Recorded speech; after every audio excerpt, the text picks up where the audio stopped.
So digital stimulation. So again, we're looking after number one, and that's you, digital stimulation. And again, the overwhelm. We are 24/7 attacked by social media, the news, the commentary from other people and other sources, and it can be really, really overwhelming. So this picture of me here, that's an image that's sort of like my mind is scrambled. I've had it's just too much. Um, why is it so bad? Obviously, social media and the internet and everything else is fantastic. You can find out so much information, and we need it for our jobs now as well as a lot of our social life. But it's distracting, and it takes away a lot of the time we could be doing other things, even whether it's work or spending quality time with other people. Information overload and addiction to speed. We want information now. So I mentioned earlier about how I Googled what was going on with my body and why I was so poorly. We get that information straight away, and we say knowledge is power, but it can actually also be quite damaging. So there is that addiction to speed, and things like AI now as well. It's saving us so much time, isn't it? Because we can just put something in and it recreates it for us. That screen, and looking at the screen all the time, the artificial blue light, and how that impacts our mood and our sleep, and our recovery. So it's the benefit of having some time away from that, from switching off from it, and actually focusing on your real world relationships. How many times do you see people sat in a restaurant or at a bar and they've all got their phones out? So they're not even communicating with each other anymore. And personal fulfillment.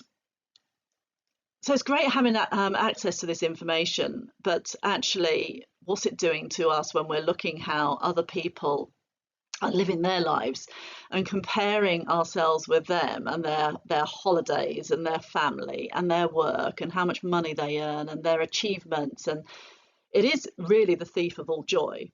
But we have to remember that actually what other people are posting isn't necessarily the real deal. For them to have got that amazing image of them on a beach or whatever, they haven't taken into account of sharing the fact that they had a screaming child on the plane on the way over, and they had an argument with their other half, and the room when they got there wasn't ready, or anything, all the other things that impact us on a daily basis, because life does throw things at us. They wouldn't post those things. So take a breather, take a step back, and focus on yourself. Focus on your real world relationships and what makes you happy. And there's the comparison thing again, but also what can we control? We can't control what other people are doing, but we can certainly control how we react to things and what we do ourselves. So I'm going to challenge you. This is quite good actually, even if you just try one of these things, but try and to have your social media and your news time, do it in 10-minute blocks rather than having it open all the time so it's constantly pinging. And prioritize what it is that you want to know and what you can make an impact on. And is there something valuable that you're learning from the things that you're looking at on the internet or on the social media?